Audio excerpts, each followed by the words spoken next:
Start ചെയ്തല്ലോ. എല്ലാവർക്കും നമസ്കാരം.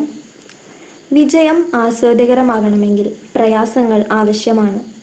പരീക്ഷകളിലും പരീക്ഷണങ്ങളിലും പതറാതെ പ്രതിസന്ധികളെ മറികടന്നുകൊണ്ട് നമ്മുടെ വ്യാഴാഴ്ച വായനാഴ്ച എന്ന പരിപാടി പുതിയൊരു വാരത്തിലേക്ക് കടന്നിരിക്കുകയാണ്. ശ്രീ എം സ്വരാജ് എഴുതിയ പൂക്കളുടെ പുസ്തകം എന്ന പുസ്തകത്തെക്കുറിച്ചാണ് ഇന്നത്തെ ഈ സായാഹ്നത്തിൽ ചർച്ച ചെയ്യുന്നത്.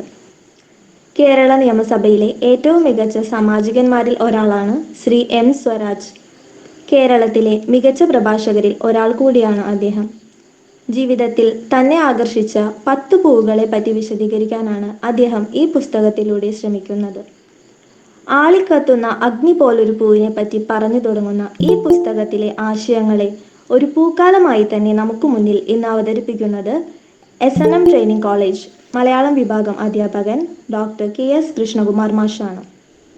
ഇന്നത്തെ ഈ പരിപാടിയിലേക്ക് ഔദ്യോഗികമായി സ്വാഗതം പറയുന്നതിനായി 2ാം വർഷ BEd മലയാളം വിദ്യാർത്ഥിനി ഐശ്വര്യ KM സ്വാഗതം ചെയ്യുന്നു. എല്ലാവർക്കും നമസ്കാരം. നമുക്ക് ചുറ്റുമുള്ള എന്തിനും അതിൻ്റെതായിട്ടുള്ള രാഷ്ട്രീയമുണ്ട്. അതിപ്പോൾ നമുക്ക് മുന്നിൽ വേവുന്ന അരിക്കാണെങ്കിലും നമ്മളിടുന്ന വസ്ത്രത്തിനാണെങ്കിലും നമ്മൾ നടന്നു പോകുന്ന വഴികൾക്കാണെങ്കിലും എന്തിനും ഏതിനും രാഷ്ട്രീയമുണ്ട്. ഗാന്ധിജി കോട്ട് ഊരിയതും അംബേദ്കർ കോട്ടിട്ടതും രാഷ്ട്രീയത്തിലാണ്. എന്തിനും ഏതിനും പറയാനൊരു കഥയുണ്ട്. ആ കഥകളെല്ലാം രാഷ്ട്രീയം തന്നെയാണ്. നമ്മൾ പൊതുവെ രാഷ്ട്രീയം എന്ന് പറയുമ്പോഴേക്കും നമ്മളുടെ ഉള്ളിലോട്ട് ചില പാർട്ടികളുടെ പേര് വരും, കക്ഷി രാഷ്ട്രീയം വരും.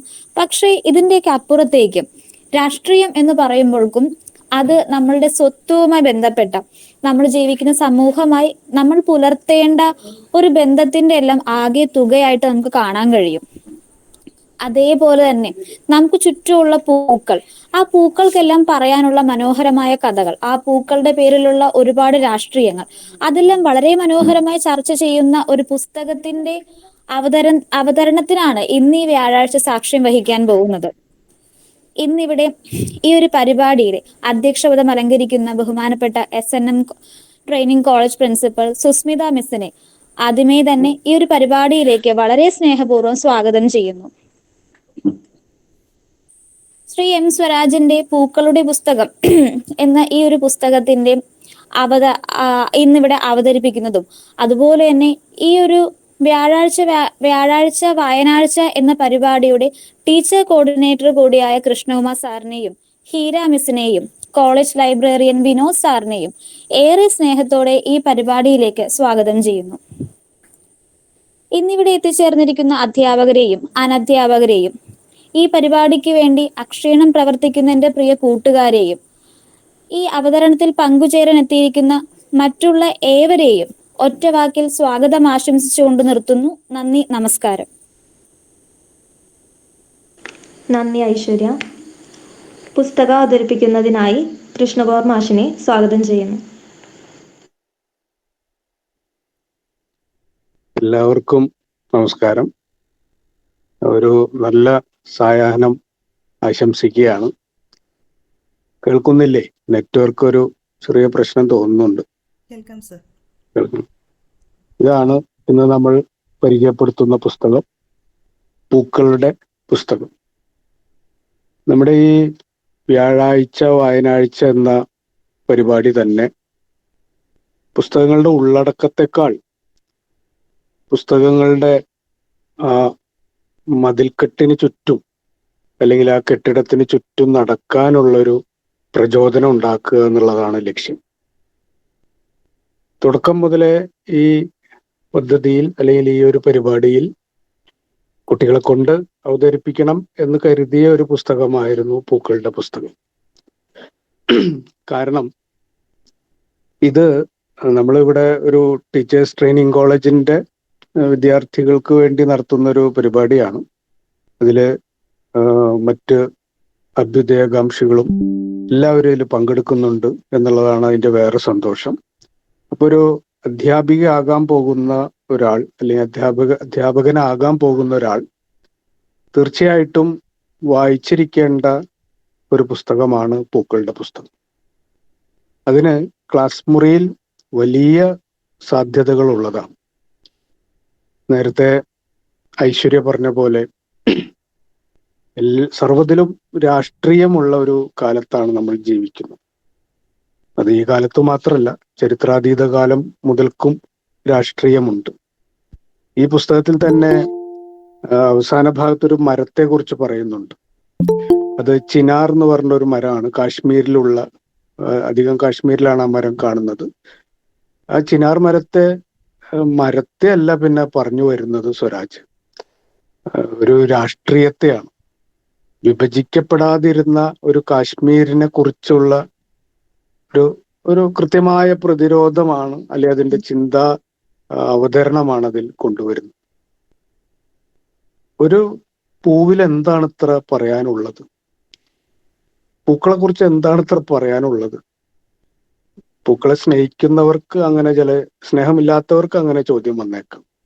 പൂക്കളെ താലോലിക്കുന്നവർക്ക് പറയാനുണ്ടായിരിക്കും പൂക്കളെ കുറിച്ച് കുറെ കാര്യങ്ങൾ പറയാനുണ്ടെന്ന്. ഒരു ചെറിയ ആശയത്തിൽ തുടങ്ങി അന്വേഷണവും അതിന്റെ കൗതുകവും അതിന്റെ അവതരണവും അതിന്റെ വായനയും അതിന്റെ തുടർന്നുള്ള കുറെ പടവുകളിലൂടെ ഒരു മനുഷ്യൻ സഞ്ചരിക്കുമ്പോൾ അവനിൽ സംഭവിക്കുന്ന ഒരു വിമലീകരണമുണ്ട്. അല്ലെങ്കിൽ അവൻ മനുഷ്യനായി തീരുന്ന അങ്ങനെയുള്ള അവസരങ്ങളാണെന്ന് തോന്നുന്നു. നമ്മുടെ പുതിയ കാല പെഡഗോജിയിലൊക്കെ പറയുന്ന അസൈൻമെന്റും സെമിനാറിന്റെയും പ്രോജക്റ്റിന്റെയും ഒക്കെ ലക്ഷ്യം അതാണ് സത്യത്തിൽ. പക്ഷെ അതിനെ കുട്ടികൾ എത്രമാത്രം ഒരു ഭീകര വസ്തുവായിട്ടും ഭാര അവസ്ഥയായിട്ടൊക്കെ കാണുന്നു. ഒരു ചെറിയ കാര്യത്തെക്കുറിച്ച് അന്വേഷിച്ച് പോകുന്ന ആ വഴിയിൽ കണ്ടെത്തുന്ന കുറെ കാര്യങ്ങളെ തൻ്റെതായ ഭാഷയിൽ അവതരിപ്പിക്കുന്ന ഒരു പുസ്തകമാണിത്.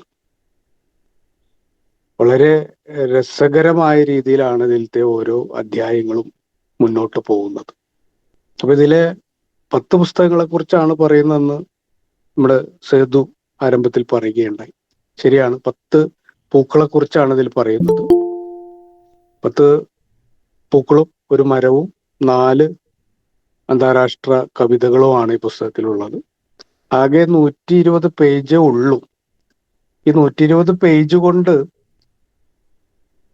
തരുന്നത് ഒരു വലിയ വിജ്ഞാനകോശത്തിന്റെ സമ്പത്താണ് ശരിക്കും. ഈ പുസ്തകം ഇവർ ഉൾപ്പെടുത്തിയിട്ടുള്ളത് റെഫറൻസ് എന്നുള്ള ഒരു ഭാഗത്തിലാണ്. എനിക്ക് വളരെ കൗതുകപൂർവ്വം അത് നോക്കുകയായിരുന്നു. വളരെ ചെറിയൊരു പുസ്തകം അവർ റെഫറൻസ് എന്നതിലാണ് DC ബുക്സ് ഉൾപ്പെടുത്തിയിട്ടുള്ളത്. അത് തന്നെ ഈ പുസ്തകത്തിന്റെ മഹനീയതയാണ്. ശരിക്കും ഈ പുസ്തകത്തിലെ ഉള്ളടക്കത്തെ കുറിച്ച് ഒന്നും പറയരുതെന്നാണ് എൻ്റെ ഒരു ആഗ്രഹം. അത് ഓരോ കുട്ടിയും ഇതുപോലെ വായിച്ച് അതിലെ ഉള്ളടക്കങ്ങൾ എന്താണെന്ന് കണ്ടെത്തുകയാണ് വേണ്ടത്. പക്ഷെ ഞാൻ ഇതിൻ്റെ ഒരു എഴുത്തിന്റെ ഒരു രീതിശാസ്ത്രത്തിലാണ് കൂടുതൽ ആസ്വാദനം കണ്ടെത്തിയത്. ഓരോ പൂവിനെ കുറിച്ച് പറയുമ്പോൾ കുട്ടിക്കാലത്ത് അമ്മ പറഞ്ഞു തന്ന കഥയിനെ കുറിച്ചൊക്കെ പറയുന്നുണ്ട്. ആ കഥയിലാണ് ആദ്യമായിട്ട് റോസാപ്പൂക്കളെ കുറിച്ചൊക്കെ കേൾക്കുന്നത്. പിന്നെയാണ് ഒരു ചിന്ത വരുന്നത്, എന്തുകൊണ്ടാണ് റോസാപ്പൂക്കൾ ഇങ്ങനെ ചുമന്നിരിക്കുന്നതെന്ന് അന്വേഷിക്കുകയാണ്.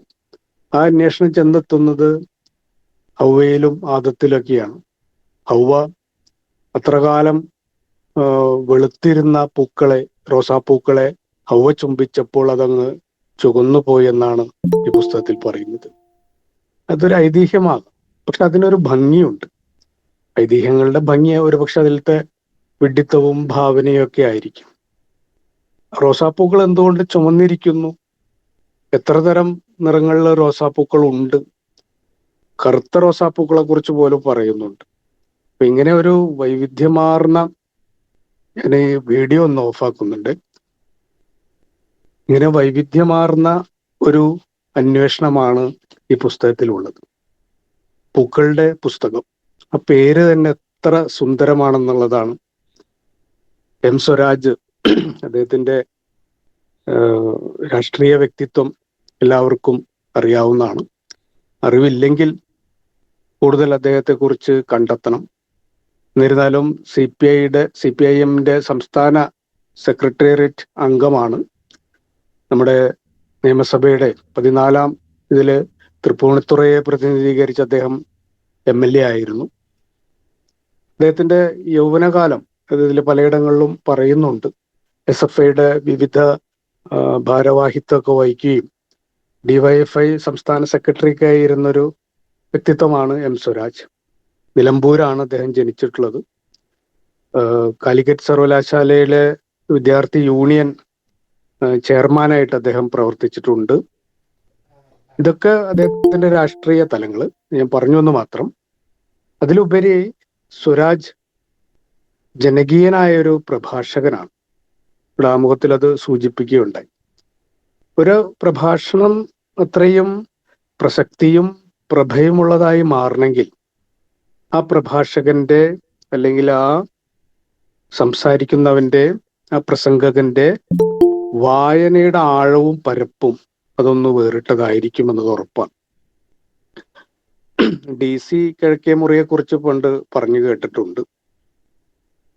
വൈകുന്നേരം ഒരു പരിപാടി ഉണ്ടെങ്കിൽ രാവിലെ മുതൽക്ക് അതിനു വേണ്ടിയുള്ള വായനയും തയ്യാറെടുപ്പും ആയിരിക്കുമെന്നാണ്. രാവിലെ മുതൽക്ക് രാവിലെ എഴുന്നേറ്റാൽ തുടങ്ങി വൈകുന്നേരം വരെ 4-4:30 വരെ അദ്ദേഹം വായിച്ച് കുറിപ്പുകൾ എഴുതിയെടുക്കുന്നതാണ് പറയുന്നത്. എല്ലാ പ്രഭാഷകരുടെയും പുറകിലുള്ള ഒരു രഹസ്യം അത് തന്നെയാണ്. അപ്പൊ M. സ്വരാജിന്റെ ആ പ്രഭാഷണത്തിന്റെ അല്ലെങ്കിൽ പ്രസംഗത്തിന്റെ അവതരണത്തിന്റെ ചിന്തയുടെ ഒക്കെ യുക്തിയുടെ ഒക്കെ പിൻബലം വായന തന്നെയാണെന്ന് കൃത്യമായി ബോധ്യപ്പെടുത്തുന്ന ഒരു പുസ്തകം കൂടിയാണിത്. ഇതിനേക്കാളൊക്കെ ഉപരിയായിട്ട് M. സ്വരാജ് ഒരു കവിയാണ്, കഥാകൃത്താണ് എന്നൊക്കെ കാര്യം കൂടെ നമ്മൾ ഓർത്തിരിക്കണം. നമുക്ക് ഒരു നിർഭാഗ്യമുണ്ടായി, അല്ലെങ്കിൽ M. സ്വരാജ് നമുക്ക് ഈ പ്രോഗ്രാമിൽ കൂടെ ഉണ്ടാകേണ്ടതായിരുന്നു. കാരണം നമുക്ക് പൊടുന്നനെയായ കാരണം അദ്ദേഹത്തിന്റെ ഒരു അനുമതിയൊന്നും കിട്ടിയില്ല. അല്ലെങ്കിൽ നമുക്ക് ഈ ഒരു പുസ്തക അവതരണത്തിൽ, നമ്മളെല്ലാ പുസ്തക അവതരണത്തിലും അതിന്റെ രചയിതാക്കൾ കൂടെ ചേർക്കാറുണ്ട്. അപ്പൊ അവർക്ക് എഴുത്തനുഭവങ്ങൾ പങ്കുവയ്ക്കുമ്പോൾ നമുക്ക് കുറേയും കൂടിയും അർത്ഥവത്തായിട്ട് ആ പുസ്തകത്തിലേക്ക് പ്രവേശിക്കാൻ സാധിക്കാറുണ്ട്. M. സ്വരാജിന്റെ ഒരു കവിതാ സമാഹാരവും 3 യാത്രാവിവരണങ്ങളും ഉണ്ട്. ലഭിക്കുമെങ്കിൽ അത് വായിക്കാൻ ശ്രമിക്കണം. 1979 അദ്ദേഹത്തിന്റെ ജനനം. 44 വയസ്സായി. ഇതൊക്കെ പറയാൻ കാരണം ഏത് പുസ്തകം വായിക്കുമ്പോഴും ഈ വ്യക്തി ചരിത്രത്തിന് ആ വായനയിലൊരു സ്വാധീനം ഉണ്ടെന്നുള്ള ഒരു വാസ്തവമാണ്. ശ്രീജിത്ത് പെരുന്തച്ചന്റെ ഒരു പുസ്തകമുണ്ട്, അവരെ വെറുതെ വിടുക എന്നാണ് അതിന്റെ പേര്. അതിൽ പറയുന്ന കാര്യം എഴുത്തുകാരനും എഴുത്തും അയാളുടെ ജീവിതവും തമ്മിൽ ബന്ധപ്പെടുത്തരുത്. പക്ഷെ അതല്ല യാഥാർത്ഥ്യമെന്ന് പലപ്പോഴും തോന്നാറുണ്ട്. എഴുത്തുകാരുടെ വ്യക്തി ജീവിതത്തെക്കുറിച്ചുള്ള ഒരു ധാരണ ഏതൊരു എഴുത്തിന്റെ വായനയിലേക്കും വെളിച്ചം കൂട്ടുമെന്നത് ഉറപ്പാണ്. DC ബുക്സ് ആണ് ഇപ്പൊ നമ്മുടെ കയ്യിലുള്ള ഈ പുസ്തകത്തിന്റെ പ്രസാധകര്. പക്ഷെ അതിനു മുമ്പ് ഒരു പ്രസാധകർ ഇത് ഇറക്കുകയുണ്ടായി. ഈ പുസ്തകം 2021 ഫെബ്രുവരിയിലാണ് ആദ്യ പതിപ്പ് ഇറക്കിയത്. DC ബുക്സ് ആ വർഷം തന്നെ ഇതിന്റെ വിൽപ്പന കണ്ടിട്ട് അവരുടെ ഒരു ബിസിനസ് സ്ട്രാറ്റജി ഉണ്ടല്ലോ, ആ രീതിയിൽ ഒക്ടോബർ 2021 ഇതിന്റെ പ്രസാധനം ഏറ്റെടുക്കുന്നുണ്ട്. ഞാൻ വായിച്ച ഒരു പുസ്തകം, എൻ്റെ കയ്യിലുള്ള പുസ്തകം കഴിഞ്ഞ നവംബർ 2021 ഇറങ്ങിയ 7ാം പതിപ്പാണ്. ഇപ്പൊ എത്രാമത്തെ പതിപ്പായെന്ന് എനിക്ക് അറിയില്ല, ഒന്ന് കണ്ടെത്തണം. എന്തായാലും വെറും 120 പേജുകളുള്ള ഒരു പുസ്തകമാണ്. കുറച്ച് കളർ പേജുകളുണ്ട് അതിൽ. പൂക്കളുടെ അല്ലേ, പക്ഷെ പൂക്കളുടെ ഒരു എൻസൈക്ലോപീഡിയൊക്കെ ആണെങ്കിൽ ഈ പുസ്തകത്തിന്റെ അവസാനം കുറെ സഹായക ഗ്രന്ഥങ്ങൾ കൊടുത്തിട്ടുണ്ട്. ഇദ്ദേഹത്തിന്റെ ഗവേഷണം നടത്തിയ പുസ്തകങ്ങളൊക്കെ കൊടുത്തിട്ടുണ്ട്. അതിൽ encyclopedia of flowers and plants അങ്ങനെയൊക്കെയുള്ള കുറെ പുസ്തകങ്ങൾ കൊടുത്തിട്ടുണ്ട്. അതൊക്കെ ഒന്ന് അന്വേഷിച്ച് നോക്കിയപ്പോൾ അതിലൊക്കെ കളർ പേജസ് ഉണ്ട്. ഞാനത് പറയാൻ കാരണം കളർ പേജസ് എണ്ണം കുറഞ്ഞാലും സ്വരാജിന്റെ വിവരണം കൊണ്ട് വർണ്ണ നിറവുള്ള ഒരു പൂക്കളുടെ പുസ്തകം കൂടിയാണിത്. ഇതിലെ നിരവധി ആകർഷണങ്ങൾ എനിക്ക് തോന്നി. ഇതിന്റെ പേര് തന്നെയാണ് ആദ്യത്തേത്, പൂക്കളുടെ പുസ്തകം. വിശാഖ് രാജ് എന്ന് പറഞ്ഞിട്ടൊരു ഡിസൈനർ ഉണ്ട് DC ബുക്സിലുള്ള. DC സ്റ്റുഡിയോയിൽ അതിമനോഹരമായിട്ടുള്ളൊരു ചട്ടത്തിന് രൂപകൽപ്പന ചെയ്തിട്ടുണ്ട്. അതൊക്കെ ഇതിന്റെ വലിയൊരു ആകർഷണം തന്നെയാണ്. ഏതൊരു പുസ്തകത്തിനും ഒരു പുസ്തകത്തെ വായിക്കുമ്പോൾ അതിന്റെ ചട്ടയും പുറന്താൾക്കുറിപ്പും ഒക്കെ അതിന്റെ ഭാഗമാണ്. ഇതിന്റെ വേറൊരു ആകർഷണം, ഈ പുസ്തകം സമർപ്പിച്ചിട്ടുള്ളത് ഒരൊറ്റ വാക്യമുണ്ട്, അത് വളരെ രസമാണ്. ഈ ഭൂമിയിലെ ഏറ്റവും നല്ല വ്യക്തിക്ക് എന്നാണ് എഴുതിയിട്ടുള്ളത്. അത് വേറെ ആരുമല്ല, ഇപ്പൊ അത് കേട്ടുകൊണ്ടിരിക്കുന്ന നമ്മളും ആ പുസ്തകം വായിക്കുന്നവർ തന്നെയാണ് ഭൂമിയിലെ ഏറ്റവും നല്ല വ്യക്തി. കാരണം പൂക്കളെയും പുസ്തകങ്ങളെയും ഒക്കെ സ്നേഹിക്കുന്നുണ്ടെങ്കിൽ അത് നല്ല വ്യക്തികൾ തന്നെയായിരിക്കും. നിങ്ങൾ നല്ല വ്യക്തികളായതുകൊണ്ടാണ് ഇതിപ്പോ കേൾക്കാൻ വന്നതും, അല്ലെങ്കിൽ നല്ല വ്യക്തികളായതുകൊണ്ടാണ് ഈ പുസ്തകത്തെ വായിക്കുന്നതും പൂക്കളെ സ്നേഹിക്കുന്നതും. അപ്പൊ ഈ ഭൂമിയിലെ ഏറ്റവും നല്ല വ്യക്തി എന്ന് സുരാജ് സൂചിപ്പിക്കുന്നത് പൂക്കളെ സ്നേഹിക്കുന്നവരെയാണ്. അവർക്കാണ് ഈ പുസ്തകം സമർപ്പിച്ചിട്ടുള്ളതെന്ന് വ്യംഗ്യമായി പറയുകയാണ്. അപ്പൊ പുസ്തകത്തിന്റെ പേജിലെ സമർപ്പണ വാക്യം പോലെ ഒരു വേറൊരു വരിയും കൂടെ കൊടുത്തിട്ടുണ്ട്. അത് ശ്രീബുദ്ധന്റെ ഒരു കോട്ടിംഗ് ആണ്, ഒരു ഉദ്ധരണിയാണ്. If we could see the miracle of a single flower clearly our whole life would change. ബുദ്ധന്റെ പ്രസിദ്ധമായൊരു വാക്യാണ്. ശരിക്കും ഈ പുസ്തകത്തിന് യോജിച്ചൊരു ടൈറ്റിലും കൂടിയാണത്. ഒരു പുഷ്പത്തിന്റെ അല്ലെങ്കിൽ ഒരു പുഷ്പത്തിലെ വിസ്മയത്തിനെ വ്യക്തമായി കാണാൻ നമുക്ക് സാധിക്കുന്നുണ്ടെങ്കിൽ നമ്മുടെ ജീവിതം മുഴുവനായി മാറും എന്നാണ്. ഒരു ചെറിയ പൂവിന്റെ ആ ഇതളുകളുടെ ആ ഡിസൈനിങ് തന്നെ നമ്മൾ അത്ഭുതപ്പെട്ടു പോയിട്ടില്ല. ഞാൻ ഈയിടെയാണ് ഈ പാഷൻ ഫ്രൂട്ടിന്റെ പൂക്കളെ ശ്രദ്ധിച്ചത്. എന്താണ് അതിന്റെ ഒരു ക്രാഫ്റ്റ് എന്നുള്ളത് ഞെട്ടിപ്പോയതാണ്. ഒരു പക്ഷെ എല്ലാവർക്കും പരിചിതമായൊരു പൂവായിരിക്കും പാഷൻ ഫ്രൂട്ട്. പക്ഷെ ഞാൻ ഈയിടെയാണ്, അടുത്താണ് അതിന്റെ പാഷൻ ഫ്രൂട്ട് കഴിച്ചിട്ടുണ്ടെങ്കിലും അതിന്റെ പൂവിനെ ഇപ്പൊ അടുത്താണ് ശ്രദ്ധിച്ചത്. ഒരു പക്ഷെ ആ ക്രാഫ്റ്റിന്റെ മനോഹാരിത തന്നെയായിരിക്കും പാഷൻ ഫ്രൂട്ടിന് ഇത്രയും സ്വാദ് വരാൻ കാരണമെന്നും തോന്നിപ്പോയിട്ടുണ്ട്. എന്തായാലും ബുദ്ധന്റെ ഈ ഒരു ചിന്ത, വളരെ ചെറിയ കാര്യങ്ങളിലുള്ള ആ ഭംഗി, അതിലെ ഭാവന കണ്ടെത്തിയാൽ നിങ്ങളുടെ ജീവിതം മാറിപ്പോകുമെന്നുള്ളതാണ്. ഒരു പുഴു ചരിച്ചു പോകുമ്പോൾ അതിലൊരു ഗുഡ്സ് ട്രെയിനിനെ കാണാൻ നിങ്ങൾക്ക് സാധിക്കുന്നുണ്ടെങ്കിൽ നിങ്ങൾക്ക് ഈശ്വരന്റെ കണ്ണുകളാണ് ഉള്ളതെന്ന് പറയും. അതുപോലെയാണ് ഈ ബുക്കിന്റെ ആരംഭത്തിൽ കൊടുത്തിട്ടുള്ള വാക്യം. ഇപ്പൊ ചെറിയ വസ്തുക്കളെ കാണാനും അവയിലെ അത്ഭുതങ്ങളെ ധ്യാനിക്കാനും ആ ധ്യാനിക്കുന്നതിൽ ഉണരുന്ന ചില ചിന്തകളുടെ വിസ്തൃതി എത്രമാത്രം വലുപ്പമുള്ളതാണെന്ന് കാണിക്കുന്നതാണ് എം സ്വരാജിന്റെ ഈ പുസ്തകം. ഈ പുസ്തകം ഏത് വിഭാഗത്തിൽ ഉൾപ്പെടുത്തണം എന്നൊരു ചിന്ത എങ്ങനെയാണ് അവർ റെഫറൻസിലേക്ക് എത്തിച്ചേർന്നതെന്ന് അറിയില്ല. എന്തായാലും ഉപന്യാസത്തിൽ ഉൾപ്പെടുത്താം, അല്ലെങ്കിൽ ശാസ്ത്രലേഖനങ്ങളിൽ ഉൾപ്പെടുത്താം, ഓർമ്മയിൽ ഉൾപ്പെടുത്താൻ പറ്റും. ചില നിരൂപണങ്ങൾ ഇതിൽ വരുന്നുണ്ട്. മിസ്റ്റിക് സാഹിത്യം വരെ ഈ പുസ്തകത്തിൽ നമുക്ക് ആരോപിക്കാവുന്നതാണ്. അത്ര ഭംഗിയുള്ള ഭാഷയാണ്. നമ്മുടെ ഷൗക്കത്തൊക്കെ എഴുതുന്ന ഭാഷ പോലെ, ഹാഷിമൊക്കെ എഴുതുന്ന ഭാഷ പോലെയുള്ള ഒരു മിസ്റ്റിക് സ്വഭാവം ഈ പുസ്തകത്തിൽ ഉണ്ടെന്നുള്ളതാണ് രസകരമായ കാര്യം.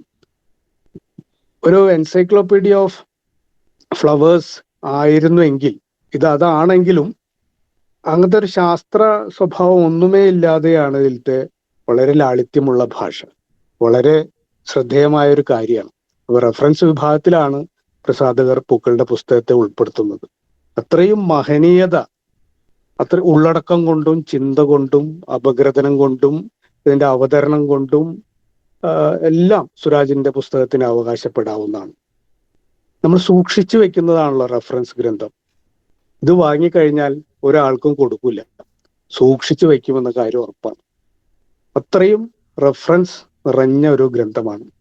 നിങ്ങൾ സാധിക്കുമെങ്കിൽ വിദ്യാലയങ്ങളിൽ സ്കൂളുകളിൽ പോകുമ്പോൾ കുട്ടികൾക്ക് ഈ പുസ്തകം ഒന്ന് പരിചയപ്പെടുത്തി കൊടുക്കണം. ഏതെങ്കിലും ഒരു കുട്ടിയെങ്കിലും അതിലേക്ക് മനസ്സുടക്കുമെന്ന കാര്യം ഉറപ്പാണ്. ഇപ്പൊ 11 അധ്യായങ്ങളാണ് ഈ പുസ്തകത്തിലുള്ളത്. 10 പൂക്കളെക്കുറിച്ചും ഒരു മരത്തെക്കുറിച്ചും. പൂക്കളെക്കുറിച്ച് വിശ്വസാഹിത്യത്തിൽ എഴുതപ്പെട്ട ഒരു 4 കവിതകളും അവസാന ഭാഗത്ത് കൊടുത്തിട്ടുണ്ട്. എന്തായാലും പുറന്താളിൽ പുസ്തകത്തെക്കുറിച്ച് പറയുന്ന ഒരു വാക്യം ഇങ്ങനെയാണ്: പൂക്കളുടെ നിറവും സുഗന്ധവും ആകർഷകത്വവും എല്ലാവരെയും ആനന്ദിപ്പിക്കുന്നതാണ്. ഓരോ പൂവിനും പിന്നിലും ഒരു കഥയുണ്ട്, ഒരു സ്വപ്നമുണ്ട്, ഒരു ചരിത്രമുണ്ട്. അപ്രകാരം മാനവരാശിയെ സ്വാധീനിക്കുകയും മനുഷ്യഹൃദയങ്ങളിൽ ഇടം കണ്ടെത്തുകയും ചെയ്ത പൂക്കളെ അവതരിപ്പിക്കുന്ന പുസ്തകമാണിത്. പൂക്കളുടെ പേരിൽ അറിയപ്പെട്ട ജനകീയ മുന്നേറ്റങ്ങൾ, ശാസ്ത്ര കൗതുകങ്ങൾ എന്നിവ എം സ്വരാജ് ഇതിൽ അനാവരണം ചെയ്യുന്നു. അതാണ് ഇതിൻ്റെ ഒരു പ്രത്യേകത. നമ്മളൊരു ഇന്റഗ്രേറ്റഡ് അപ്രോച്ച് എന്നൊക്കെ പറയുന്ന രീതിയിൽ നമ്മൾ അങ്ങനെയുള്ള ഒരു പാഠ്യപദ്ധതിയിലൂടെയാണല്ലോ ഇപ്പോൾ പോയിക്കൊണ്ടിരിക്കുന്നത് എന്നാണ് പറയപ്പെടുന്നത്. അതിൽ ഒരു ക്ലാസ്സിൽ ഒരേ സമയം കല, സാഹിത്യം, ശാസ്ത്രം, പരിസ്ഥിതി എല്ലാം കടന്നു വരികയാണ്. ഈ പുസ്തകം അങ്ങനെ ഒരു ഇന്റഗ്രേറ്റഡ് കണ്ടന്റ് ഉള്ളതാണ്. അതുകൊണ്ട് തന്നെയാണ് ഈ പുസ്തകം ഇത്രയും ഒരു പോസിറ്റീവ് ആകുന്നെന്നാണ് മനസ്സിലാകുന്നത്. അത്രയും രസകരമായിട്ടുള്ള ഒരു ഭാഷ. നിങ്ങളൊരു ഒരു ഇത് ഞാൻ പറഞ്ഞില്ലേ, ഞാൻ അതിനാണ് അദ്ദേഹത്തിന്റെ ഒരു ജീവചരിത്ര ആരംഭത്തിൽ പറഞ്ഞു. കഥ എഴുതുന്ന ആളാണ്, കവിത എഴുതുന്ന ആളാണ്, യാത്രാവിവരണങ്ങൾ എഴുതുന്ന ആളാണ്, നല്ല പ്രഭാഷകനാണ്, നല്ല രാഷ്ട്രീയക്കാരനാണ്, നല്ല ചിന്തകരാണ്. അങ്ങനെയുള്ള ഒരാളുടെ പുസ്തകം ഇത്രയും ഭംഗിയായില്ലെങ്കിലാണ് നമുക്ക് അത്ഭുതം തോന്നുക. അപ്പോ ഇതിലിങ്ങനെ മിസ്റ്റേക്കുകളെ തോൽപ്പിക്കുന്ന ഒരു ഭാഷ ഉപയോഗിക്കുന്നതായിട്ട് ഞാൻ പറയുകയുണ്ടായി. ഒരു വരി ഞാൻ നിങ്ങളെ ഓർമ്മപ്പെടുത്തുകയാണ്. പറക്കാനാകാത്ത ചിത്രശലഭങ്ങളാണ് പൂക്കൾ. പറക്കാനാകാത്ത ചിത്രശലഭങ്ങളാണ് പൂക്കൾ. എത്ര മനോഹരമായ ഒരു പ്രയോഗമാണ്. അതുപോലെ സൂര്യകാന്തി പൂക്കളെ കുറിച്ച് പറയുന്നിടത്തൊരു വാക്യമുണ്ട്. ഭൂമിയിലെ സൂര്യന്മാരാണ് സൂര്യകാന്തി പൂക്കൾ. ഭൂമിയിൽ കിടക്കുന്ന സൂര്യന്മാരാണ് സൂര്യകാന്തി പൂക്കൾ എന്നൊക്കെ പറയുമ്പോൾ ഇത്ര കാവ്യാത്മകമായ ഒരു ഭാഷയാണ്. ഇതിങ്ങനെ ഉടനീളം ഉണ്ട് കേട്ടോ. ഇതൊരു സസ്യശാസ്ത്ര ഗ്രന്ഥമാണെന്ന് ആരോപിക്കുമെങ്കിലും അതിനകത്ത് വരുന്നത്, ഞാൻ ഈ പറഞ്ഞ, ആരും സമ്മതിക്കില്ല, ഒരു മിസ്റ്റിക് എഴുത്തിന്റെ സ്വഭാവം ഇതിനകത്ത് ധാരാളം കടന്നു വന്നിട്ടുണ്ട്. ഇത്രയും ബൃഹത്തായിട്ടുള്ളൊരു ആശയപ്രപഞ്ചം അത് വെറും 100ഓളം താളുകളിൽ ഒതുക്കി അവതരിപ്പിക്കാൻ സാധിക്കുക എന്നുള്ളത് ചെറിയ കാര്യമല്ല. അത് ഉടനീളം തുടരുന്ന ഒരു വിനയമാണ് ഈ പുസ്തകത്തിന്റെ ഭംഗി. അത് വായിക്കുമ്പോൾ നമുക്ക് മനസ്സിലാവും വലിയ വിപ്ലവങ്ങളെ കുറിച്ചൊക്കെ സംസാരിക്കുമ്പോഴും വളരെ ലാളിത്യമുള്ള ഭാഷയിലാണ് സ്വരാജ് ഇതിൽ സംസാരിക്കുന്നത്. അതാണ് അതിന്റെ ഭംഗി. അല്ലാതെ ഒരു ബുദ്ധിജീവി പ്രയോഗങ്ങളൊന്നുമേ ഇല്ലാതെ ഇത് നമ്മൾ പറഞ്ഞല്ലോ, ഇത് എടുത്താൽ താഴത്ത് വെക്കാത്തൊരു പുസ്തകമാണ്. അത് പിന്നെ വെക്കുക നമ്മുടെ അലമാരയിൽ സൂക്ഷിച്ചു വെക്കുക റെഫറൻസ് ഗ്രന്ഥമായിട്ട്. ഇപ്പൊ വായന തുടങ്ങിയാൽ നിലത്ത് വെക്കില്ല എന്നുള്ള കാര്യം ഉറപ്പാണ് ഈ പുസ്തകം. അത് എന്നേക്കുമായിട്ട് ഒരു വേദപുസ്തകം പോലെ, ഒരു വിജ്ഞാനകോശം പോലെ, ഒരു നിയമപുസ്തകം പോലെ, ഒരു കൈപ്പുസ്തകം പോലെ നമ്മളത് നമ്മുടെ അലമാരയിൽ വളരെ ഭദ്രമായി സൂക്ഷിക്കുകയും ഇടയ്ക്കിടയ്ക്ക് വായിക്കുകയും ചെയ്യുന്ന ഒരു പുസ്തകമായി മാറും എന്നുള്ളതാണ്. അപ്പൊ എല്ലാ അർത്ഥത്തിലും ഇതൊരു റെഫറൻസ് ഗ്രന്ഥമാണെന്നുള്ളത് അർത്ഥവത്തായി എന്നതാണ്. അത്രയും ഒരു ഉള്ളടക്ക സമ്പന്നത ഇതിലുണ്ട്. ഇപ്പൊ പൂക്കളെ കുറിച്ച് എന്താണ് ഇത്രമാത്രം പറയാനുള്ളതെന്ന് ഒരു അത്ഭുതം തോന്നും. ഓരോ അധ്യായവും നമ്മൾ മറിക്കുമ്പോൾ മനസ്സിലാവും. അപ്പൊ ഇതൊരു രചനയുടെ പരിശീലനം കൂടിയാണ്. നമുക്കും അത് പരിശീലിക്കാവുന്നതാണ്. ഒരു ഗ്രാമത്തെ കുറിച്ച് പറയുകയാണെങ്കിൽ പോലും, ഒരാളെ കുറിച്ച് പറയുകയാണെങ്കിൽ പോലും, ഒരു പുസ്തകത്തെ കുറിച്ച് പറയുകയാണെങ്കിൽ പോലും അതിനിങ്ങനെ ഒരു ഇന്റഗ്രേറ്റഡ് സ്വഭാവമുണ്ട്. ഒരു പദസൂര്യൻ വരച്ചു കഴിഞ്ഞാൽ അതിന് ഒരുപാട് തലങ്ങളിലേക്ക് നമുക്ക് ഒരേ വിഷയത്തെ ബന്ധിപ്പിക്കാൻ സാധിക്കും. ചിന്തയുടെ ഒരു മെത്തഡോളജിയും കൂടിയാണ് ഈ പുസ്തകം എന്നുള്ളതാണ്. അപ്പൊ പൂക്കളെ കുറിച്ച് എന്താണ് ഇത്രയും പറയാനുള്ളത് അറിയാൻ ഈ പുസ്തകം ഒന്ന് വായിച്ചു നോക്കണം. തിരഞ്ഞെടുത്ത 10 പൂക്കളെ കുറിച്ച് ഇത്രമാത്രം പറയാനുണ്ടോ? പറയാനുണ്ട്. കഥ പറഞ്ഞു തുടങ്ങി പിന്നെ ഇങ്ങനെ കത്തിക്കയറുന്നതിന്റെ ഒരു ഭംഗി സ്വരാജിന്റെ എഴുത്തിനുണ്ട്. കത്തിക്കയറുകയാണ് ശരിക്കും. അത് വളരെ ലളിതമായ അമ്മ പറഞ്ഞെന്ന കുഞ്ഞുനാളിലൊരു കഥയിൽ നിന്ന് ആരംഭിച്ച് പിന്നെ അതങ്ങ് ലോകോത്തര വിപ്ലവ ഗാഥകളിലേക്കൊക്കെ കടന്നു പോവുകയാണ് പലരും. ഒരു പൂവിനെ കുറിച്ച് സ്വന്തം ഓർമ്മകളും അനുഭവങ്ങളും അറിവുകളും പറഞ്ഞു തുടങ്ങി പിന്നെ ചരിത്രത്തിലേക്കും അതുപോലെ സസ്യശാസ്ത്രത്തിലേക്കും ദർശനത്തിലേക്കും വലിയ ഫിലോസഫിയിലേക്കൊക്കെ കടക്കുന്നുണ്ട്. രാഷ്ട്രീയ അപാരമായി പറയുന്നുണ്ട്. അതുപോലെ വളരെ താഴ്ന്ന് മാനവികമായിട്ടുള്ള കാര്യങ്ങളിലേക്കും ഇങ്ങനെ പടർന്നു കയറുന്ന എഴുത്തിന്റെ ഒരു മാന്ത്രികത, അതാണ് സ്വരാജിന്റെ പ്രതിഭ എന്നുള്ളതാണ്. വളരെ അന്വേഷണാത്മകത ഉള്ള, ഒരു ഗവേഷണ ചാതുരിയുള്ള, തെളിവുകൾ നിരത്തുന്ന, വെറുതെ വസ്തുക്കൾ നിരത്തുന്ന, തെളിവുകൾ നിരത്തുന്ന രീതിയിലുള്ള രചനാരീതിയാണ്. അപ്പൊ പൂവുകൾ ഓരോന്നായി തന്റെ കുട്ടിക്കാല ഓർമ്മകളെ എത്ര സത്യസന്ധമായിട്ടാണെന്ന് അവതരിപ്പിക്കുന്നത് എന്നുള്ളൊരു അത്ഭുതം നമുക്കതിൽ കാണാൻ സാധിക്കും. ആമുഖത്തില് സ്വരാജ് ഒരു തട്ടിപ്പ് പറയുന്നുണ്ട്. ഇതൊരു സസ്യശാസ്ത്ര ഗ്രന്ഥമല്ല, ഗഹനമായ ദാർശനിക മാനങ്ങളുള്ള പഠനവുമല്ല, ശുദ്ധ നുണയാണത്. ഇതൊരു വലിയ സസ്യശാസ്ത്ര ഗ്രന്ഥമാണെന്നാണ് എനിക്ക് പറയാൻ തോന്നുന്നത്. ഒപ്പം തന്നെ അതിഗഹനമായ ദാർശനിക മാനങ്ങളുള്ള ഒരു പഠന ഗ്രന്ഥമാണ്. അത്രയും ഇലകളോടും പൂക്കളോടൊക്കെ വാത്സല്യത്തോടെ അത്രയും ചേർന്ന് നിന്ന് വളർന്ന ഒരു മനുഷ്യന്റെ, നിലമ്പൂരാണ് ജനിച്ചെന്ന് പറഞ്ഞല്ലോ, ആ ഒരു ഹരിതം ഇതിനകത്ത്, ആ ഭൂമിക്കുള്ളൊരു ജീവസമർപ്പണമായിരിക്കും, അദ്ദേഹത്തിന്റെ ജീവിതം കൊണ്ടുള്ളൊരു സമർപ്പണമാണ് ഈ പുസ്തകം എന്നാണ് എനിക്ക് തോന്നുന്നത്. ഇപ്പൊ മനുഷ്യനെ ഒരു -10 +10 എന്നൊരു സിദ്ധാന്തം പറയും. ഗർഭകാലം 10 മാസവും 10 മാസം ആദ്യത്തെ 10 വയസ്സ് വരെയുള്ള കാലം തരുന്ന ആ ഒരു പ്രോഗ്രാമിംഗ് ഉണ്ട്, ബേസിക് മൈൻഡ് പ്രോഗ്രാമിംഗ്. ആ പ്രോഗ്രാമിംഗ് ആണ് ഒരുപക്ഷെ ആ നിലമ്പൂരിലെ പച്ചപ്പുകളും പൂക്കളും ആണ് ഈ ഒരു പുസ്തകമായി മാറുന്നത്. അല്ലെങ്കിൽ തൻ്റെ ഈ ജന്മത്തിന് രാഷ്ട്രീയക്കാരൻ എന്നതൊക്കെ മാറ്റി, MLA എന്നതൊക്കെ മാറ്റി നിർത്തിയാൽ ഒരു മനുഷ്യജന്മം തിരിച്ച് ഈ ഭൂമിയിലേക്ക് കൊടുക്കുന്നൊരു സമർപ്പണമാണ് സുരാജിന്റെ പൂക്കളുടെ പുസ്തകമെന്ന് നമുക്ക് പറയാൻ സാധിക്കും. അത് അദ്ദേഹം സമ്മതിക്കില്ല. എനിക്ക് വായിച്ചപ്പോൾ തോന്നിയൊരു കാര്യമാണ്. എന്തുകൊണ്ട് 10 പൂക്കളെ തിരഞ്ഞെടുത്തു? എന്താണ് ഈ തിരഞ്ഞെടുപ്പിന്റെ മാനദണ്ഡം? ഇത്തരം ക്ലീഷേ ഗവേഷണ രീതിശാസ്ത്ര ബുദ്ധിജീവി ചോദ്യങ്ങളൊന്നും ഈ പുസ്തകത്തിന്റെ മുന്നിലേക്ക് ഒരിക്കലും വെക്കരുത് ദയവ് ചെയ്തെന്നുള്ളതാണ് വേറൊരു അഭ്യർത്ഥന. എന്താണ് ഈ 10 തിരഞ്ഞെടുക്കാൻ കാരണം? തിരഞ്ഞെടുത്തതിന്റെ മാനദണ്ഡങ്ങൾ എന്തൊക്കെയാണ്? അങ്ങനെയൊക്കെ ആയിരിക്കും റിസർച്ച് ഗൈഡുമാർ ചോദിക്കുക. ഇതൊന്നും ഇവിടെ ചോദിക്കരുത്. കാരണം ഈ 10 പൂക്കളെയും ഒരു വൃക്ഷത്തെയും കുറിച്ച് സംസാരിച്ചു വരുമ്പോഴേക്കും ഭൂമിയുടെ സകല പച്ചപ്പുകളെയും സകല വസന്തങ്ങളെയും ലോകത്തുള്ള എല്ലാ വസന്തങ്ങളെയും സ്പർശിക്കുന്നതായി ഈ പുസ്തകം അനുഭവപ്പെടുത്തുന്നുണ്ട്. അതിന് ഒരു ഗവേഷണ രീതിശാസ്ത്രവും അളക്കാൻ സാധിക്കാത്ത ഒരു മാന്ത്രികതയാണ്. എന്തായാലും ഈ പോപ്പിപ്പൂവിനെ കുറിച്ചൊക്കെ തന്മ എന്ന് പറഞ്ഞിട്ടൊരു മാസിക പണ്ട് വന്നിരുന്നൊരു മാസികയാണ്. പോപ്പിപ്പൂവിനെ കുറിച്ച് തന്മ മാസികയില് എഴുതിയ ഒരു ചെറിയ കുറിപ്പിൽ നിന്നാണ് ഈ ഇത്തരം വലിയ വലിയ കുറിപ്പുകളിലേക്ക് പോയതെന്നും ഇങ്ങനെ ഒരു പുസ്തകത്തെ കുറിച്ച് ചിന്ത ഉണർത്തിയതെന്നും സുരാജ് ഒരിക്കൽ പറഞ്ഞിട്ടുണ്ട്. അപ്പൊ തന്മ മാസികയിൽ വന്ന ആ ഒരു കുറിപ്പാണ് തുടർന്ന് അതിനെക്കുറിച്ച് വിശദമായി അന്വേഷിക്കാനും. ഇപ്പൊ പോപ്പി നമുക്കൊക്കെ ചിലപ്പോൾ കേൾക്കുമ്പോൾ കൊടയായിരിക്കും ഓർമ്മ വരിക. ഇപ്പൊ പോപ്പി പൂവിനെ കുറിച്ച് അന്വേഷിക്കുക, അതിന്റെ ചരിത്രവും അതിന്റെ മെഡിക്കൽ സയൻസസും ഒക്കെ അതിൽ അവതരിപ്പിക്കുന്നുണ്ട്. അതാണ് ഞാൻ പറഞ്ഞത്. അതിന്റെ ഉള്ളടക്കം പറഞ്ഞാൽ മോശമായിരിക്കും, നിങ്ങൾ തന്നെ അത് വായിക്കുന്നതാണ് ആവശ്യം. അപ്പൊ പിന്നീട് ഈ പോപ്പി പൂവിൽ നിന്ന് ആരംഭിച്ച് പിന്നീട് ഓരോരോ റോസ് പൂ എടുത്തു, മുല്ലപ്പൂ എടുത്തു, അങ്ങനെ അങ്ങനെ അങ്ങനെ അങ്ങനെ പോകുകയാണ്. മാമ്പൂ എടുക്കുന്നുണ്ട്. അതിനെക്കുറിച്ചൊക്കെ അന്വേഷിച്ച് ഒരുപാട് കാര്യങ്ങൾ കണ്ടെത്തുകയാണ്. പലതും ചിരപരിചിതമായിട്ടുള്ള പൂക്കളായിരിക്കും. അത് അങ്ങനെ ഒരു പൂവിനെ പറഞ്ഞുകൊണ്ടാണ് ഇതിൽ ആരംഭിക്കുന്നത്. പക്ഷെ പേരറിയില്ല. അപ്പൊ ആ പേരുകൾ തേടി പോകുമ്പോൾ ഓരോ പൂവിന്റെയും പേരുകൾക്ക് പുറകിലൊരു രാഷ്ട്രീയവും അതിന്റെ ചരിത്രവും കാണാൻ സാധിച്ചിട്ടുണ്ട്.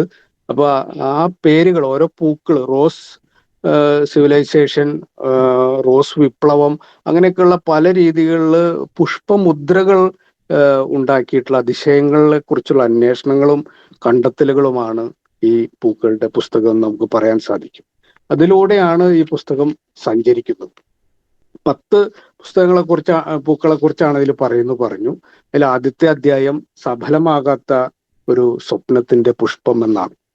സഫലമാകാത്തൊരു സ്വപ്നം LTTE പഴയ തമിഴ് തീവ്രവാദ സംഘടനയുടെ ഒരു ബന്ധമാണ് ഈ പുഷ്പത്തിൽ പറയുന്നത്. മേന്തോനി എന്നൊരു പൂവിനെ കുറിച്ചാണ്. അത് fire lily, creeping lily, flame lily എന്നൊക്കെ പേരിൽ അറിയപ്പെടും. അഗ്നിപുഷ്പം എന്നറിയപ്പെടുന്നുണ്ട്. മേന്തോനി എന്ന പേരിലാണ് നമ്മുടെ ഭാരതത്തിൽ അധികം അറിയപ്പെടുന്നത്. തമിഴ്നാടിന്റെ സംസ്ഥാന പുഷ്പം എന്ന് പറയുമ്പോൾ പെട്ടെന്ന് മനസ്സിലാവും. അത് സ്വരാജ് 1992 മാതൃഭൂമി ആഴ്ച പതിപ്പിലെ ഒരു മുഖചിത്രമായി വന്നപ്പോഴാണ് ഈ പൂവിനെ ശ്രദ്ധിക്കുന്നത്. ആകെ തീ പിടിച്ച പോലത്തെ ഒരു പൂവാണ്. അതിൽ തോന്നിയ ഒരു ആകർഷണവും അന്വേഷണവുമാണ് പിന്നെ ഇദ്ദേഹത്തിന് ഇതിനെക്കുറിച്ച് അന്വേഷിക്കാനുള്ള ഒരു താല്പര്യം ഉണ്ടാക്കുന്നത്. അങ്ങനെ അന്വേഷിച്ച് പോകുമ്പോൾ ആഫ്രിക്കയുടെ തെക്കൻ പ്രദേശങ്ങളിലാണ് ഇത് ആദ്യമായി ഉണ്ടായതെന്നും പിന്നീട് ഏഷ്യയിലേക്ക് കുടിയേറുകയും നമ്മുടെ തമിഴ്നാട്ടിലൊക്കെ ഇതിന്റെ കൃഷിയിലേക്കൊക്കെ ആളുകൾ ഒരു കാലങ്ങളിൽ വളരെയധികം പോകുകയും ചെയ്തിട്ടുണ്ടെന്നൊക്കെയുള്ള അങ്ങനെയാണ് ഓരോ പൂവിനെ കുറിച്ചും ഇങ്ങനെ ചരിത്രങ്ങൾ ഇങ്ങനെ പറഞ്ഞു പോകുന്ന രസകരമായ ഒരു യാത്രയാണ്. ഒരുപാട് നോട്ട്സ് ഒക്കെ എഴുതിയെടുക്കാൻ പറ്റുന്ന രീതിയിലാണ് അദ്ദേഹത്തിന്റെ ഓരോ കുറിപ്പും. വളരെ രസകരമായ രീതിയിൽ ഓരോ പൂവിന്റെയും ചരിത്രങ്ങൾ ഇങ്ങനെ പറയുന്നുണ്ട്. നമുക്ക് ഒരു ഭാഗം ഞാൻ വായിക്കാം. തമിഴകത്തെ കൃഷിയിടങ്ങളിൽ അഗ്നിജ്വാല കണക്കെ മേന്തോനിപ്പൂക്കൾ ആളിപ്പടർന്നു നിൽക്കുമ്പോൾ കാർത്തികക്കിഴങ്ങും വിത്തും കടൽ കടന്ന് മരുന്ന് കമ്പനികളിലേക്ക് പറക്കുന്നു. പരമ്പരാഗത വിളകൾ പലതും തകർച്ചയെ നേരിടുമ്പോൾ തമിഴ് കർഷകന്റെ ആശ്വാസമാണ് മേന്തോനി കൃഷി. വിപണിയിൽ ഇപ്പോൾ മേന്തോനിയുടെ കിഴങ്ങിന് കിലോഗ്രാമിന് 1000 രൂപയുടെ മുകളിൽ വിലയുണ്ടത്രേ. ഇങ്ങനെ കുറെ ഉപവിവരങ്ങൾ ഈ പുസ്തകത്തിൽ നമുക്ക് ലഭിക്കുന്നുണ്ട്. രസകരമായൊരു വിജ്ഞാന പരമ്പരയാണ് ഇതിലത്തെ ഓരോ താളുകളും. രണ്ടാമത്തെ ലേഖനം ആദ്യത്തെ പൂവ് ആദ്യത്തെ കഥ എന്നാണ്. റോസാപ്പൂവിനെ കുറിച്ചാണ്. അത് അമ്മ ആദ്യമായിട്ട് പറഞ്ഞു കൊടുത്ത കഥ അസീസിയിലെ ഫ്രാൻസിസിന്റെ കഥയാണ്. അതില് ആ കഥയിൽ ഒരു ഭാഗം ഇങ്ങനെയാണ്: അവ്യക്തമെങ്കിലും അന്ന് കേട്ട കഥയൊന്നും ഓർമ്മയിൽ നിന്ന് മാഞ്ഞു പോയിട്ടില്ല. ആ കഥ അസീസിയിലെ ഫ്രാൻസിസിനെ കുറിച്ചായിരുന്നു. മുള്ളുകളില്ലാത്ത റോസാച്ചെടികളെ കുറിച്ചായിരുന്നു. കൂർത്ത മുള്ളുകൾ നിറഞ്ഞ റോസാച്ചെടികൾക്ക് മുകളിൽ ഫ്രാൻസിസ് കിടന്ന് ഉരുണ്ടപ്പോൾ ശരീരത്തിൽ റോസാമുള്ളുകൾ തറച്ചു കയറി ചോര വാർന്നൊഴുകി. പിറ്റേന്ന് നേരം വെളുത്തപ്പോൾ ഫ്രാൻസിസിന്റെ ചോര നനഞ്ഞ മണ്ണിൽ നിറയെ മുള്ളില്ലാത്ത റോസാച്ചെടികൾ വളർന്നു പൂത്തുലഞ്ഞു നിൽക്കുന്നുവത്രേ. അപ്പോ ഫ്രാൻസിസിന്റെ രക്തത്തുള്ളികളിൽ നിന്ന് വീണ അതിൽ നിന്ന് റോസാച്ചെടികൾ ഉണ്ടാവുകയും അത് മുള്ളുകൾ ഉണ്ടായിരുന്നില്ല എന്നൊക്കെയാണ് ഇതിൽ പറയുന്നത്. അങ്ങനെ രസകരമായ കുറെ കഥകൾ പറയുന്നുണ്ട്. റോസാപ്പൂക്കളെ കുറിച്ചുള്ള ഐതിഹ്യം ഏദൻ തോട്ടത്തിലാണ് ആദ്യമായി പറയുന്നത്. റോസാപ്പൂക്കൾ ഞാൻ പറയുകയുണ്ടായി. റോസാപ്പൂക്കൾ പിരിയുന്നത് ഈ പറഞ്ഞ ഹവ്വ കണ്ട് അതിൽമേൽ ചുംബിച്ചപ്പോൾ എല്ലാ വെള്ള റോസാപ്പൂക്കളും ചുമന്നതായി മാറിയെന്നാണ് പറയുന്നത്. പക്ഷേ അതുകൊണ്ടൊന്നും ഇദ്ദേഹത്തിന്റെ വിവരണങ്ങൾ നിലയ്ക്കുന്നില്ല. ജോർജിയൻ വിപ്ലവം, കർഷകരുടെ നാടായിട്ടുള്ള ജോർജിയയിലെ വിപ്ലവത്തിന് റോസ് വിപ്ലവം എന്നാണ് പേര്. വിപ്ലവ രാജ്യത്തെ പിടിച്ചു കുലുക്കിയ 2003 നവംബർ മാസത്തിലാണ് ആ സംഭവം ഉണ്ടാകുന്നത്. ജോർജിയൻ പാർലമെന്റിൽ പ്രസിഡന്റ് എഡ്വേർഡ് ഷെവർനാദ്സെ പ്രസംഗിച്ചു കൊണ്ടിരിക്കുമ്പോഴാണ് ജനങ്ങളുടെ പ്രതിഷേധ പ്രകടനം പാർലമെന്റിലേക്ക് വരുന്നത്. അന്നേരം ആ നേതാവ് മിഖായേൽ സഖാസ്വലിയുടെ കയ്യിൽ ഒരു കെട്ട് കടും ചുവപ്പ് റോസാപ്പൂക്കൾ ഉണ്ടായിരുന്നു എന്നാണ്. അങ്ങനെയാണ് ഈ ജോർജിയൻ വിപ്ലവത്തിന് റോസ് റെവല്യൂഷൻ എന്നുള്ള ഒരു പേരൊക്കെ വരാനുണ്ടായ കാരണം. അതുപോലെ അടുത്ത അധ്യായത്തിന്റെ പേര് കണ്ണീരിൽ പിറന്ന പൂവെന്നാണ്. അത് കാർനേഷ്യൻ പൂക്കളെ കുറിച്ചാണ്. നമ്മുടെ നെഹ്റു അദ്ദേഹത്തിന്റെ കുപ്പായത്തിൽ ചുമന്ന റോസാപ്പൂവാണ് കൊണ്ടു നടന്നതെങ്കിൽ, അല്ലെങ്കിൽ ചാർത്തി നടന്നതെങ്കിൽ, ബെർണാഡ് രാജകുമാരന്റെ കോട്ടില് വെള്ള കാർനേഷ്യൻ പൂവായിരുന്നു എന്നാണ് പറയുന്നത്. ഇങ്ങനെ ലോക ചരിത്രങ്ങളെ പരസ്പരം ബന്ധിപ്പിച്ചു കൊണ്ടുമാണ് കുറെ എഴുത്തുകൾ മുന്നോട്ട് പോകുന്നത്. അപ്പൊ കാർനേഷ്യൻ പൂക്കളെ കുറിച്ചാണ് ആ 3-ാമത്തെ അധ്യായത്തിൽ പറയുന്നത്. അതിന്റെ ഒരു കഥ അതാണ്. ഇതില് ഒരു സാധാരണ നമ്മളൊരു ഒരു ചായപ്പിടിയിൽ ഇരുന്ന് സംസാരിക്കുന്ന പോലെ വളരെ ലളിതമായിട്ടുള്ള ആഖ്യാനവും ഇതിൽ വരുന്നുണ്ടെന്നുള്ളതാണ്. അതായത് സ്വരാജ് ഒരു പുതുക്കി പണിത പള്ളി ഉദ്ഘാടനം ചെയ്യാൻ പോയി. അന്ന് അവര് പള്ളിയിൽ ഈ ചടങ്ങിൽ സ്വാഗതം പറയുമ്പോൾ കൊടുത്തത് ഒരു പ്രത്യേക തരം പൂവായിരുന്നു. അപ്പൊ പ്രസംഗത്തിൽ സ്വരാജ് പറഞ്ഞു, എനിക്ക് ഈ പൂവിന്റെ പേരറിയില്ല, ആർക്കെങ്കിലും അറിയുമെങ്കിൽ ഒന്ന് പറഞ്ഞു തരണം. പക്ഷെ പ്രസംഗിക്കുമ്പോൾ ആരൊന്നും അങ്ങനെ വിളിച്ചു പറയില്ലല്ലോ. ആ പ്രസംഗം കഴിഞ്ഞ്, അതിമനോഹരമായ പ്രസംഗം കഴിഞ്ഞ് പള്ളിയുടെ പുറത്തേക്ക് കടക്കുമ്പോൾ ആ വാതിൽക്കൽ വളരെ വെണ്മയിൽ നിറഞ്ഞ ഒരു കന്യാസ്ത്രീ വന്ന് നിൽക്കുന്നുണ്ടായിരുന്നു. ആ കന്യാസ്ത്രീ സുരാജിന്റെ കയ്യിൽ ഒരു ചെറിയ കടലാസ് തുണ്ട് കൊടുത്തു. അതിൽ അവരുടെ മനോഹരമായ ഒരു കൈപ്പടയുണ്ടായിരുന്നു. കാർനേഷ്യ എന്നാണ് എഴുതിയിരുന്നത്. ആ പൂവിന്റെ പേരാണ് കാർനേഷ്യ. അപ്പൊ പിന്നെ അതിനെക്കുറിച്ച് അന്വേഷിക്കാൻ തുടങ്ങി. അതാണ് ഞാൻ ഈ പുസ്തകത്തിൽ കാണുന്ന ഒരു വലിപ്പം. നമ്മളും ഇങ്ങനെ ഒരു വിഷയത്തെ കിട്ടിയാൽ, നമ്മുടെ കുട്ടികളും ഇതുപോലത്തെ ഒരു ചെറിയ വിഷയത്തെ കിട്ടിയാൽ അതിനെക്കുറിച്ച് അന്വേഷിച്ച് പോകണം. കാർനേഷ്യ ആ ഒരു സ്വാഗത പ്രസംഗത്തിലെ പൂ മാത്രമായി നിലച്ചു പോകാതെ സ്വരാജ് പിന്നെ അന്വേഷിക്കുകയാണ്. കാർനേഷ്യ സ്ത്രീകളുടെ ആത്മവിശ്വാസത്തിന്റെ പ്രതീകമാണ്. അതൊക്കെ കണ്ടെത്തിയിട്ട് നമുക്ക് അവതരിപ്പിക്കുന്നുണ്ട്. കാർനേഷ്യ സ്ത്രീ വിമോചന പ്രസ്ഥാനത്തിന്റെ ഒരു അനൗപചാരിക അടയാളമാണ്, ഒരു ലോഗമാണ് കാർനേഷ്യ പൂവ്. അത് ഇങ്ങനെ ഒരു ചരിത്രം കൂടെ അദ്ദേഹം ഇതിൽ കുറിക്കുന്നുണ്ട്. റഷ്യൻ വിപ്ലവത്തിന് മുമ്പ് ഒരു 100 വർഷങ്ങൾക്ക് മുമ്പ്, റഷ്യൻ വിപ്ലവത്തിനും ഒരു 100 വർഷം മുമ്പ് ജർമ്മനിയിലെ സ്റ്റുട്ട്ഗാർട്ടിൽ വെച്ചാണ് ആദ്യത്തെ അന്താരാഷ്ട്ര വനിതാ സമ്മേളനം നടക്കുന്നത്. അന്ന് ആ വനിതാ സമ്മേളനത്തിൽ പലരും വേദിയിലും സദസ്സിലൊക്കെ പങ്കെടുത്തവർ ഈ കാർനേഷ്യൻ പൂക്കളുമായിട്ടാണ് അത്രേ വന്നത്. കാർനേഷ്യൻ പൂക്കൾക്ക് അങ്ങനെ ഒരു ചരിത്രമുണ്ട്. ഇപ്പൊ ഒരു പള്ളി ഉദ്ഘാടനം ചെയ്തതിൽ നിന്ന് കിട്ടിയ ആ പൂവിൽ നിന്നാണ് ഈ ഒരു കുറിപ്പ് ആരംഭിക്കുന്നത്. ഇങ്ങനെ മനോഹരമായിട്ടുള്ള 10 വിവരണങ്ങളാണ്, പൂക്കൾ പോലെ ഭംഗിയുള്ള വിവരണങ്ങളാണ് സുരാജിന്റെ പൂക്കൾ വിവരണങ്ങൾ. 4-ാമത്തെ അധ്യായം വാടാത്ത പൂക്കൾ തേടി എന്നാണ്. പൂക്കളെക്കുറിച്ച് നമുക്കുള്ള സങ്കടതല്ലേ, പെട്ടെന്ന് വാടില്ലേ. നമ്മള് മനുഷ്യജന്മത്തെ കാണിക്കാൻ വേണ്ടി പൂവ്, കുമാരനാശാന്റെ വീണപൂവടക്കം പൂവിനെ സിമ്പിളാക്കി നമുക്ക് ഇഷ്ടംപോലെ എഴുത്തുകളുണ്ട്. നമ്മളും ആഗ്രഹിക്കാറുണ്ട് ആ പൂവ് വാടാതിരുന്നെങ്കിൽ. അങ്ങനെ വാടാത്ത കുറെ പൂക്കളും ഉണ്ടല്ലോ. അതിനെക്കുറിച്ചാണ് വാടാത്ത പൂക്കൾ തേടി എന്ന് പറയുന്ന ആ അധ്യായം. അത് ഊട്ടിപ്പൂക്കളെ കുറിച്ച് ഉള്ളൊരു വിവരണമാണ്. അവിടെയാണ്, ആ അധ്യായത്തിലാണ് അദ്ദേഹം ഈ പറക്കാനാകാത്ത ചിത്രശലഭങ്ങളാണ് പൂക്കളെന്ന് പ്രയോഗിക്കുന്നത്. തൊട്ടാവാടി പൂവിനെ കുറിച്ച് വിശദമായി ഇതിൽ പറയുന്നുണ്ട്. അതുപോലെ കടും വയലറ്റ് വാടാമല്ലിപ്പൂക്കൾ, ബോഗൺവില്ല പൂക്കൾ, ഊട്ടിപ്പൂക്കൾ, അതിനെക്കുറിച്ചൊക്കെയാണ് 4-ാമത്തെ അധ്യായത്തിൽ പറയുന്നത്. ഇങ്ങനെ പോകുന്നു. ഇത് പറയാൻ പോയാൽ സമയം കുറെ എടുക്കും. നിങ്ങൾ വായിക്കണം എന്തായാലും പുസ്തകം. 5-ാമത്തെ അധ്യായം പൂത്തിരി പോലൊരു പൂവ് എന്നാണ്. മാമ്പൂവിനെ കുറിച്ചാണ്.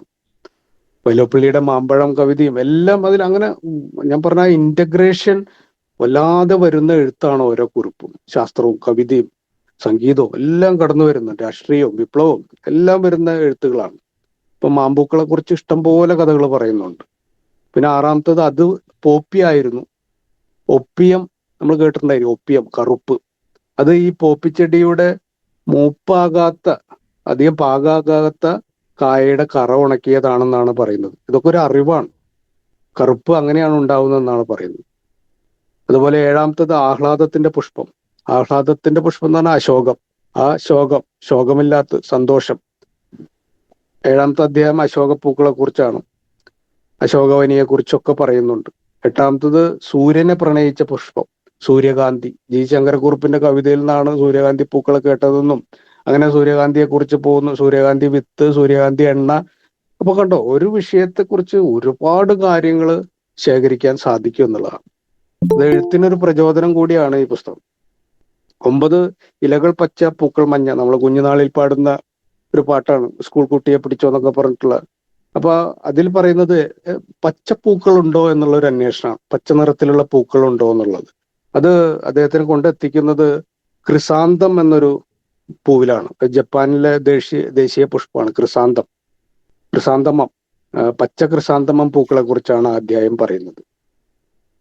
10-ാമത്തെ അധ്യായം ഒരു കാവ്യ പുഷ്പം എന്നാണ്. വേർഡ്സ്വർത്തിന്റെ പ്രസിദ്ധമായ ഒരു കവിതയുണ്ടല്ലോ, ഡഫോഡിൽസ്. ഡഫോഡിൽസിന്, ആ പൂവിനെ കുറിച്ചാണ് ഇതിൽ പറയുന്നത്. അങ്ങനെ 10 പൂവുകളെ കുറിച്ച് പറഞ്ഞിട്ട് അദ്ദേഹത്തിന് ഏറ്റവും ഇഷ്ടപ്പെട്ട ഒരു മരമാണ് ചിനാർ മരം. ചിനാർ, അതിനെക്കുറിച്ചുള്ള ഒരു കുറിപ്പാണ് 11-ാമത്. ഇതിൽ എന്തുകൊണ്ട് അത് വെച്ചു എന്നുള്ളത് അദ്ദേഹം കൃത്യമായി പറയുന്നുണ്ട്. പൂക്കളെപ്പോലെ തന്നെ വിസ്മയം തരുന്നതാണ് ആ മരം. ഭൂമിയിലെ ഏറ്റവും ആയുസ്സുള്ള മരങ്ങളിൽ ഒന്നാണ് ഈ ചിനാർ മരം. അത് ശ്രീനഗറിൽ ഏറ്റവും കൂടുതലുള്ള ഒരു മരമാണ്. കുഞ്ഞുനാളിൽ ഒരു മാതൃഭൂമി വാരാന്ത്യപ്പതിപ്പിൽ വന്നൊരു ലേഖനമാണ് ചിനാർ മരത്തിലേക്ക് തന്നെ എത്തിച്ചതെന്നും പറയുന്നുണ്ട്. ശ്രീനഗറിലെ MLA ഹോസ്റ്റലിന്റെ മുറ്റത്ത് ആണ് അദ്ദേഹം ആദ്യമായിട്ട് ചിനാർ മരം കാണുന്നതെന്നും ചിനാർ മരത്തിന്റെ സവിശേഷതകൾ പറയുകയാണ് ആ അധ്യായത്തിൽ. ഇങ്ങനെ പോകുന്നു ഈ പുസ്തകം. ഇത് എന്തായാലും എല്ലാവരും വായിക്കണമെന്നുള്ളതാണ് എൻ്റെ ഒരു എളിയ അഭ്യർത്ഥന. ഞാൻ പറഞ്ഞ പോലെ ഒരു ചെറിയ പ്ലോട്ടിൽ നിന്ന് എത്രമാത്രം വിവരങ്ങളാണ് ഈ മനുഷ്യൻ കണ്ടെത്തി പറയുന്നത് എന്നുള്ളതാണ്. ഇതെല്ലാവരും ഓരോ പുസ്തകം വാങ്ങി കയ്യിൽ വെക്കേണ്ടതാണ്. ഇതിന്റെ ഒരു സമഗ്രത, അതാണ് ഇതിന്റെ ഭംഗി. ഇങ്ങനെ ഒരു പുസ്തകത്തെ കുറിച്ച് കുറച്ചു നേരം ഇങ്ങനെ സംസാരിക്കാൻ സാധിച്ചതിൽ വലിയ സന്തോഷം അറിയിക്കുകയാണ്. ഇതിന്റെ സ്വാഗതവും കമ്പയറിങ് ഒക്കെ ചെയ്യുന്ന എല്ലാവർക്കും നന്ദി അറിയിക്കുകയാണ്. ഇതാണ് പൂക്കളുടെ പുസ്തകത്തെ കുറിച്ചുള്ള വിവരം. കിട്ടുമെങ്കിൽ വായിക്കണം പൂക്കളുടെ പുസ്തകം.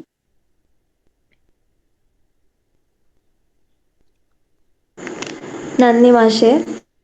തുടക്കത്തിൽ സൂചിപ്പിച്ച പോലെ തന്നെ ഈ ഒരു പുസ്തകത്തെക്കുറിച്ചുള്ള മാഷിൻ്റെ അവതരണം കേട്ട് കഴിഞ്ഞപ്പോൾ ഒരു പൂക്കാലം കിട്ടിയ പ്രതീതി തന്നെയാണ് ലഭിച്ചിട്ടുള്ളത്. അടുത്തതായി നിങ്ങളുടെ സംശയങ്ങളും അഭിപ്രായങ്ങളും മാഷുമായിട്ട് പങ്കുവെക്കാനുള്ള സമയമാണ്. എല്ലാവർക്കും അവരുടെ സംശയങ്ങൾ ചോദിക്കാവുന്നതാണ്.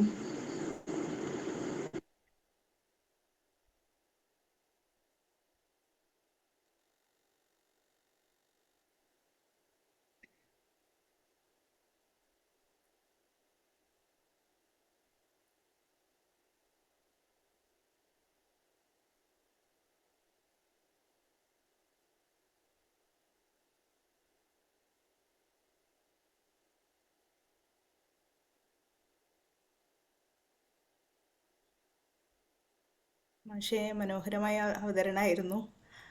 അപ്പോൾ ഇതിൽ കൂടുതൽ ചർച്ചകളിലേക്ക് ആരെങ്കിലും മുന്നിട്ട് വരികയാണെങ്കിൽ കൂടുതൽ നന്നായി. ദീപ്തി ടീച്ചറൊക്കെ ഉണ്ടായിരുന്നു ഇതിൽ. ടീച്ചറെ എന്തെങ്കിലും 2 വാക്ക് ഇതിനോട് ചേർത്ത് പറയാനുണ്ടോ? എല്ലാവർക്കും നമസ്കാരം. ഞാൻ പുസ്തകം വായിക്കാത്തത് കൊണ്ടാണ് ഞാനൊന്നും പറയാതിരുന്നത്. പക്ഷെ വായിക്കണമെന്ന് ഇപ്പൊ തീരുമാനിച്ചിട്ടുണ്ട്. കൃഷ്ണകുമാർ സാറിന്റെ മുഖം കണ്ടപ്പോ ഈ മീറ്റിങ്ങിൽ കയറാതിരിക്കാൻ പറ്റിയില്ല. സാറിന്റെ അവതരണം ഒത്തിരി ഇഷ്ടപ്പെട്ടു.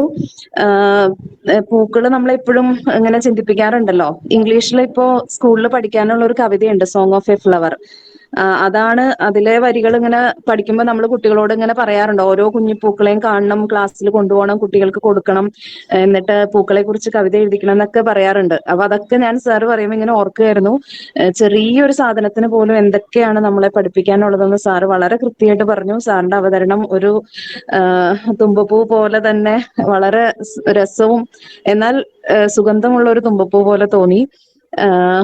ഇപ്പം ഈ കറുക പുല്ലിനെ പോലും ഒരു കവിതയ്ക്ക് വിഷയമാക്കണ കവികളുണ്ട് നമുക്ക്. അപ്പോ ഇത്തരം പുസ്തകങ്ങൾ ഒരു അത്ഭുതമല്ല. പക്ഷെ കാരണം പൂക്കൾ നമ്മളെ ചിന്തിപ്പിക്കുമെന്ന് നമുക്കറിയാം.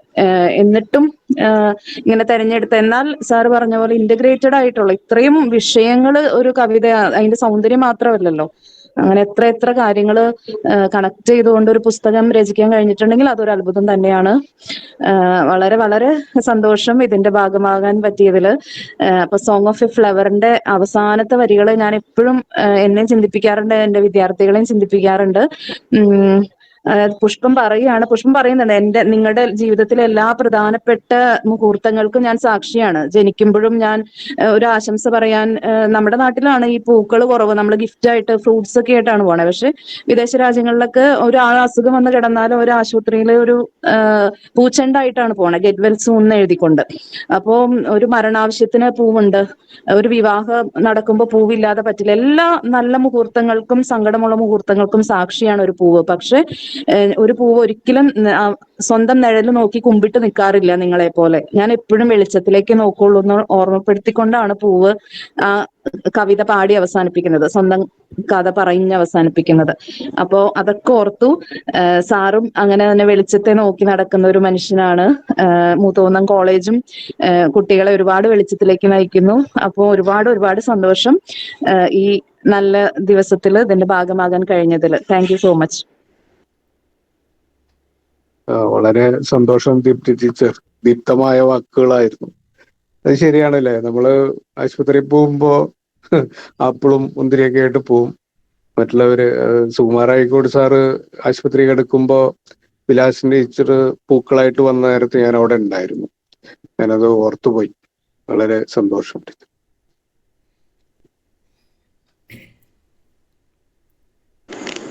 ഇതിനോട് ചേർത്ത് ആർക്കെങ്കിലും എന്തെങ്കിലും മാഷുമായിട്ട് ചോദിക്കാനുണ്ടെങ്കിൽ ചോദിക്കാവുന്നതാണ്. അല്ലെങ്കിൽ നമുക്ക് നന്ദി പറയുന്നതിലേക്ക് കടക്കാം.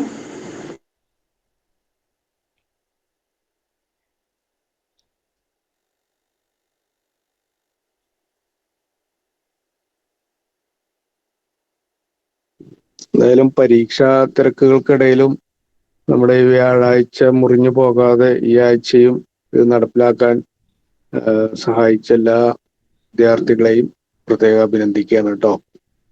വളരെ സന്തോഷം ഇങ്ങനെ ഒരു അവസരം തന്നതിലും. നന്ദി മാഷേ. ഇനി ആർക്കും സംശയമൊന്നുമില്ല എന്ന് വിശ്വസിക്കുന്നു. ഈ പരിപാടിക്ക് ഔദ്യോഗികമായി നന്ദി പറയുന്നതിനായി 1ാം വർഷ BEd ഇംഗ്ലീഷ് വിദ്യാർത്ഥിനി കീർത്തന വിജയെ സ്വാഗതം ചെയ്യുന്നു. എല്ലാവർക്കും നമസ്കാരം. പുസ്തകങ്ങൾ തടവിലാക്കപ്പെട്ട ആത്മാക്കളാണ്.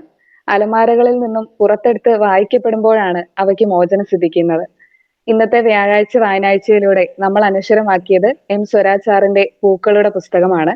ഇന്നത്തെ ഈ വായനാഴ്ചയുടെ അധ്യക്ഷപദം അലങ്കരിച്ച ബഹുമാനപ്പെട്ട സുസ്മിത മിസ്സിന് ആദ്യം തന്നെ നന്ദി അറിയിക്കുന്നു. വ്യാഴാഴ്ച വായനാഴ്ച എന്ന പ്രതിവാര പുസ്തക നിരൂപണ പരിപാടിയുടെ നെടുന്തൂണായ നമ്മുടെ പ്രിയപ്പെട്ട ടീച്ചർ കോർഡിനേറ്റേഴ്സ് കൃഷ്ണകുമാർ മാഷിനും ഹീര മിസ്സിനും കോളേജ് ലൈബ്രറിയൻ വിനോദ് മാഷിനും ഹൃദയം നിറഞ്ഞ നന്ദി അറിയിക്കുന്നു. ഇന്നത്തെ ഈ പരിപാടിക്ക് സ്വാഗതം ആശംസിച്ച 2ാം വർഷ ബി.എഡ് മലയാളം വിദ്യാർത്ഥി ഐശ്വര്യ കെ.എം, ആങ്കറിംഗ് നിർവഹിച്ച 2ാം വർഷ ബി.എഡ് ഇംഗ്ലീഷ് വിദ്യാർത്ഥി സേതുലക്ഷ്മി എന്നിവർക്കും സ്നേഹം നിറഞ്ഞ നന്ദി പറയുന്നു. കാണാത്ത ലോകം കാണിക്കുകയും കേൾക്കാത്ത ശബ്ദം കേൾപ്പിക്കുകയും ചെയ്യുന്ന മാന്ത്രികരാണ് ഓരോ പുസ്തകങ്ങളും. പുസ്തകങ്ങളുടെ പൂക്കളുടെ പുസ്തകത്തിലെ നിറമാർന്ന ലോകം അതിമനോഹരമായി നമുക്ക് മുന്നിൽ അവതരിപ്പിച്ചുകൊണ്ട് ആ പുസ്തകം വായിക്കണമെന്നുള്ള ആഗ്രഹം നമ്മൾ ഓരോരുത്തരും ജനിപ്പിച്ച എവിടെയും പ്രിയങ്കരനായ കൃഷ്ണകുമാർ മാഷിന് ഒരുപാട് സ്നേഹത്തോടെ നന്ദി പറയുന്നു. ഇത്രയും നേരം ഈ പരിപാടിയിൽ പങ്കെടുത്തുകൊണ്ട് ഇതൊരു വിജയമാക്കി തീർത്ത എല്ലാ അധ്യാപക അനധ്യാപകർക്കും വിദ്യാർത്ഥി സുഹൃത്തുക്കൾക്കും നിങ്ങൾ ഓരോരുത്തർക്കും ഹൃദയത്തിന്റെ ഭാഷയിൽ നന്ദി പറഞ്ഞുകൊണ്ട് നിർത്തുന്നു. നന്ദി, നമസ്കാരം.